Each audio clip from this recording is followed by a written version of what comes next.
dear friends and colleagues. It's a great pleasure to receive this award, and you may know me for the successful work on looking at the mechanism underlying the link between air pollution and cardiovascular disease. You may also know me for the rather unsuccessful work to identify genes which easily determine susceptibility to air pollution. And today I'm going to speak to a third area of research and activity looking at the health impact of combustion aerosols.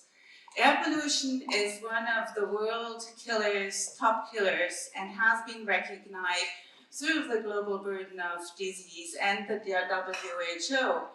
And actually, what is air pollution? It's the many particles and gases which surround us, and in a building, in ambient situation, there may be 10,000 particles per centimeter cubed. In an air-conditioned place like here, there may be 3,000 to 5,000 particles per centimeter cubed, together with the gases. This is, if you go to the environment, we have the anthropogenic particles and gases surrounding us, as well as biogenic sources in the air, which may be relevant to specific diseases. So if you now consider this mixture, it's actually a dynamic space. So particles are emitted from combustion sources in the size of around 10 to 20 nanometers.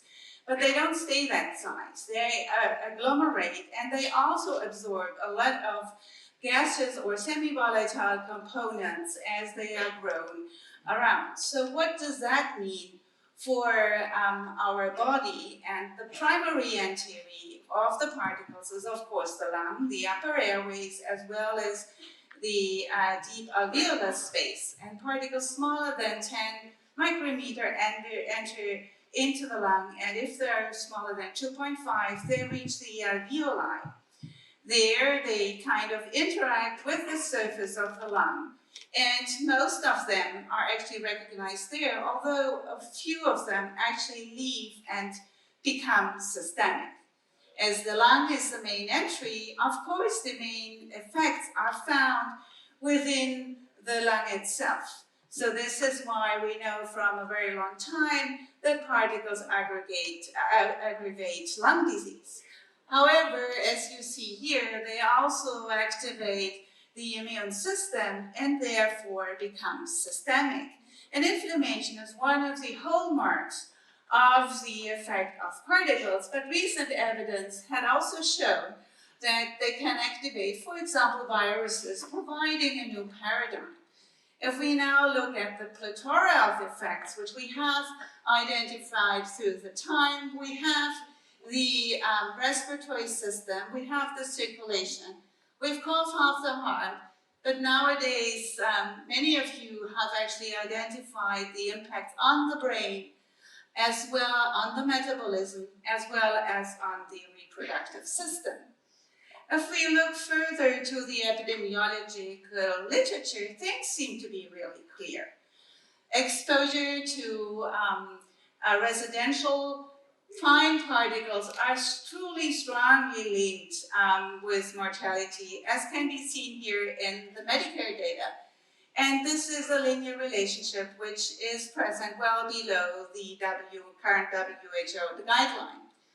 Also, just a few days ago, this very important publication was solicited looking at short-term effects of both fine particles PM2.5 and PM10 in more than 600 cities around the world, and you see the same story. It's a very consistent, very robust association. So everything is clear from our standpoint and using our epidemiological tools. And also, we have spent maybe the last 20 years to really understand the underlying mechanisms. Although in this landscape there are a lot of things still to do, we in principle have a lot of also toxicological and experimental evidence for these association. So we felt safe at least in Germany, until the beginning of this year, when we had a major outbreak of a debate on the health effects of air pollution, first starting to question the association with nitrogen dioxide, but then also with all air pollutants in general, even though we consider how to have really strong empirical evidence for these associations. And one of the really wonderful experience in this quite difficult time in Germany was the support through the colleagues from the society, as well as having been trained in the society in a framework so that when I felt to have instruments to really discuss and also conceptualize what was actually happening. But if we consider the evidence, especially the debate around nitrogen dioxide, I think we have indeed issues which will require further work, which is how do we evaluate and best regulate fresh combustion aerosols? So it's basically aerosols, particles and gases which are emitted from anthropogenic sources, be it traffic or be it stationary sources. We have also wildfires as a major source, for example, of aerosols, and then there is the biogenic portion which interacts with that.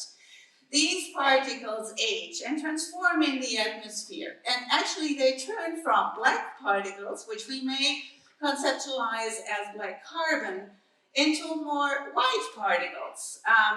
And so, if they're fresh combustion particles, they are also very small, tiny ultrafine particles, smaller than 100 nanometer, which can be distributed systemically in our entire body.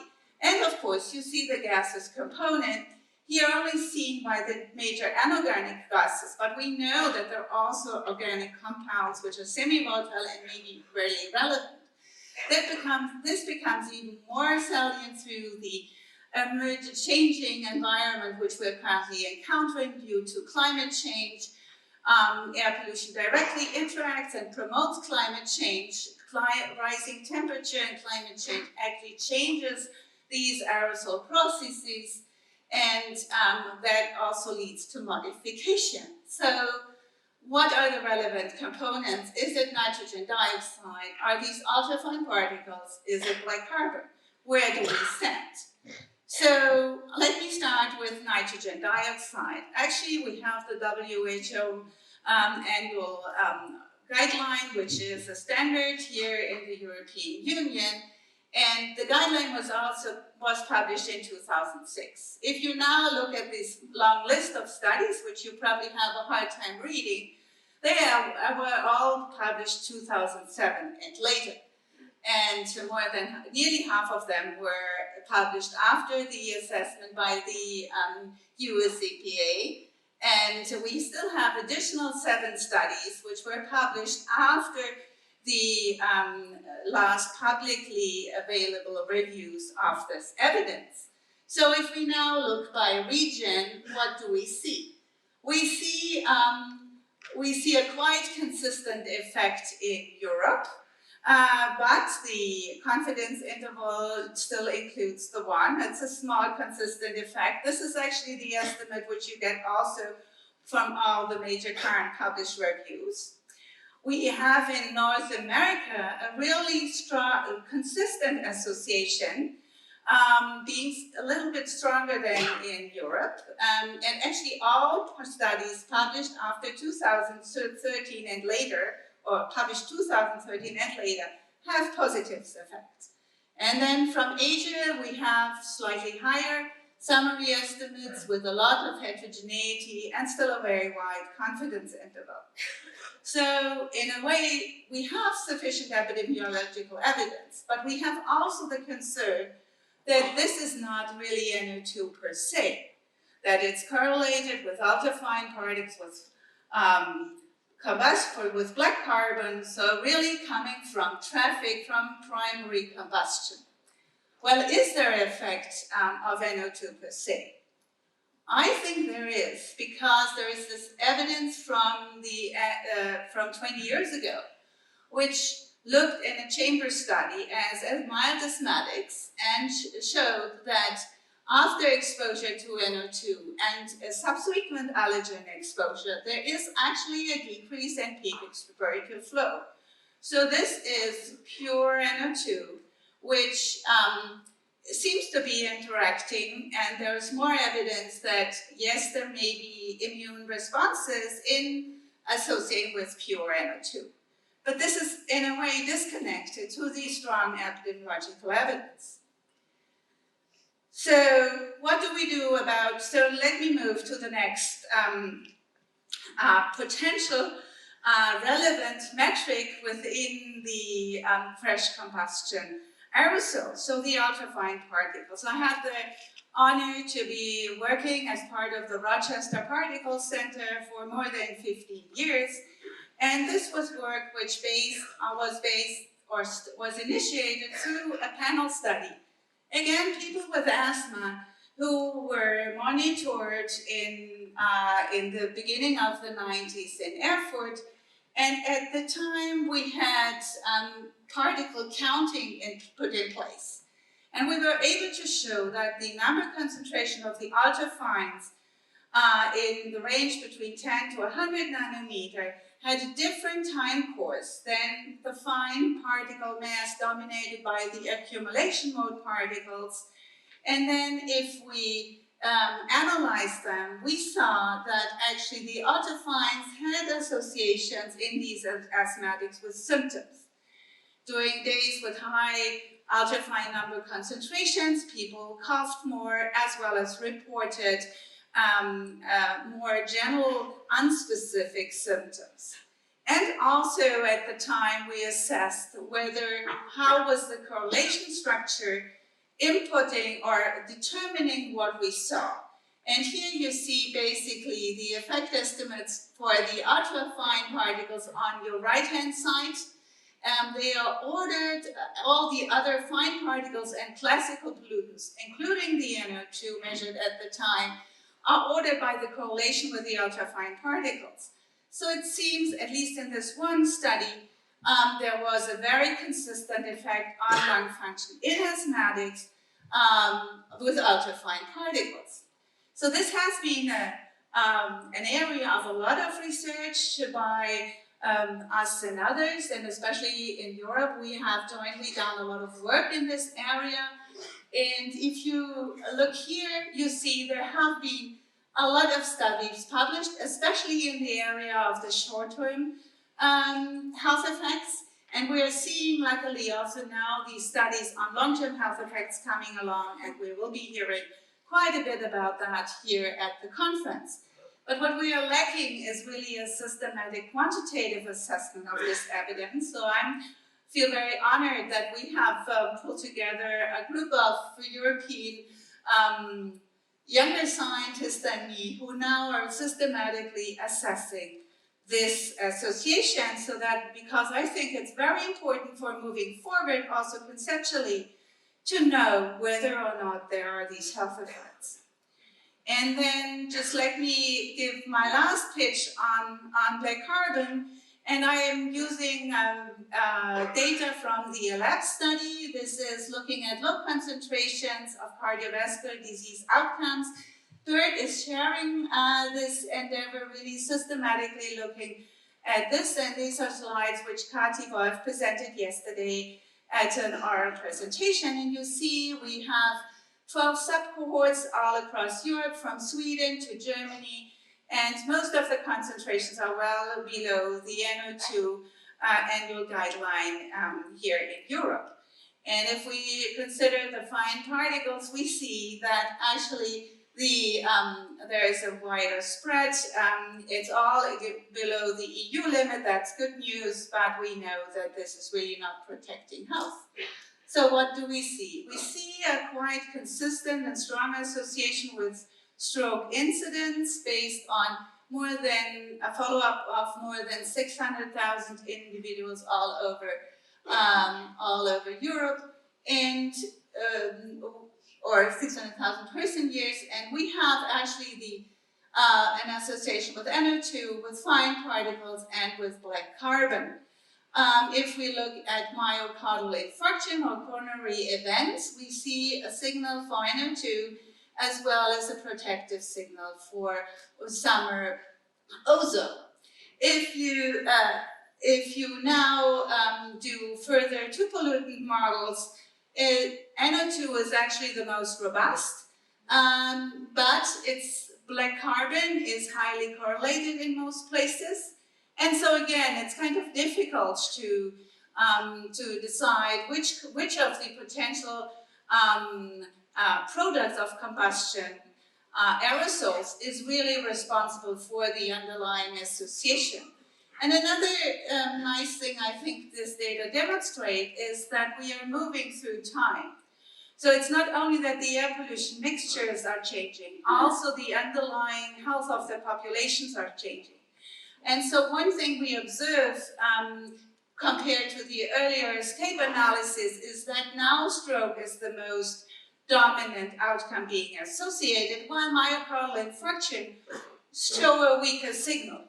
And indeed, a lot of the preventive measure over the past decade have are maybe now better protecting our population against myocardial infarction induced by air pollution, especially if you believe the animal work done maybe 15 to 20 years ago, which showed that actually fine particle exposure increases the size of the myocardial infarction. So makes the myocardial infarction size larger, makes the loss of muscle mass larger.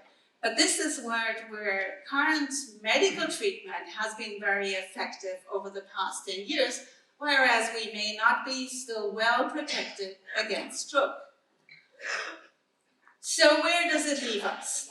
I think we have a lot of epidemiological evidence proposing that yes, nitrogen dioxide is relevant, yes, ultrafine particles and black carbon are relevant, but we are really lacking the data or the information to, in a way, close this and come up with a clear message to really promote how to efficiently control fresh combustion particles in urban areas. And I think this is really important because we have now the capabilities to model air pollution globally. We have the tools in hand to discuss the health impacts. And so in order to contribute significantly to the debate on climate change, the link between air pollution and health could be a real important driver to convince politicians that there would be benefits within this decade if measures were taken. But the fresh combustion particles, to my mind, are a salient ingredient in this discussion. This is why I think we need more work on understanding mechanism, not for the sake of mechanisms, but to really disentangle these interactions between nitrogen, the gaseous pollutants, the size of the particles, and the blackness of the particles. And we are doing this in a phase where actually big data takes over and experimental research is actually downsized, at least in Europe at some locations. So we need to actually advocate, even if we are epidemiologists, for sound toxicological research to support our findings and to provide causality. And then the next important thing is to translate this to population studies. And these can be big population studies as the German National Cohort, but there can be also very smart, nicely designed studies of vulnerable populations, as we, for example, have seen yesterday in the metabolomics session.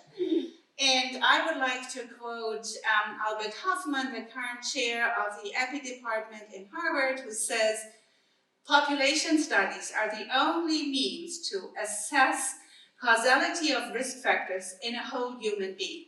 So I think we really need to be advocating for our epidemiological work and move that forward. This is just a reminder of that actually there is ongoing work which is very, very relevant to this discussion, also in the toxicology field. So this group from France has nicely exposed rats to diesel exposure, diesel exhaust, and then has eliminated the particles and has shown that there is alteration relevant to long-term cardiac function and also an induction of mitochondrial dysfunction, which we consider one of the important underlying molecular hallmarks. So what can we do further as epidemiologists to contribute to understanding of mechanisms? I think the new tools and biomedical advances are really have a lot of promise. So we have, for example, the epigenetic work pioneered by Andrea Baccarelli, but now taken up by many others. Biomarkers is like a long-term field we are working in. Metabolomics is emerging, and also immune cells are really driving a lot of this. What is also emerging, and I think is important to consider for future research, is the revolution through the single-cell technologies. So experimental research does no longer only look into blood cells, where you can measure basically the crosstalk between organs, because it turns out that the metabolites which are shuffled or which you find in the blood are either to nourish certain organs or to actually ensure communication between them, and also to keep basically our immune system in check, so that the immune system is responding right at the right time at the right place. And I think a lot of the epigenetic changes we are observing if we collect white blood cells and analyze them are actually due to the fact that if you are in a polluted place, you shouldn't be overreacting. If you are morbidly obese, your white blood cells need to know that there is a lot of lipid oxidation in the surroundings. So this is really to keep check. But this is maybe not the areas where the action of also environmental factors are most salient. If we consider the brain, we need to know what is changing on a cellular level in the brain. So is there activation of microglia? Is there a development of senescent stem cells? Is there protein misfolding induced by translocated ultrafine particles? Or do we have neuroinflammation? So this landscape is really changing rapidly through the techniques which are emerging, and we need to make best use of them. This is all for the future of prevention, to my mind. And so we want to understand the interaction with the genes, the environment, and the lifestyle. We'll use molecular phenotyping and look jointly at the number of diseases. So we are really in exciting times because we are not need to focus on one disease anymore. We can really look across the board. And this is to understand the effectiveness of interventions. So, for example, the research we are doing in obesity and type 2 diabetes development has clearly shown that there are a subgroup of non-responders who do not respond to a dietary intervention or exercise. And the funny thing is, if you do an intervention studies, you have responders and non-responders. And if you follow them 10 years later, they still have the same body weight measured. So we are actually not working in a world where there is no intervention. We ourselves intervene on us a lot. And so this is really important to understand. If we want to understand, or if we want to really truly help the entire population, there will be people for whom we need preventive treatment rather than lifestyle measures. And then I think the real challenge for us, especially in the field of environmental epidemiology, is planetary health in the Anthropocene. So while when I was a postdoc, the challenge was to convince cardiologists about the relevance of fine particles for the onset of myocardial infarction, this is a much tougher call. So, but I think it's really exciting to see that the mindsets are evolving and that we are willing as a society of environmental epidemiology to really change our mindsets to tackle planetary health in the Anthropocene. And so this is why I feel very much honored to receiving this award today.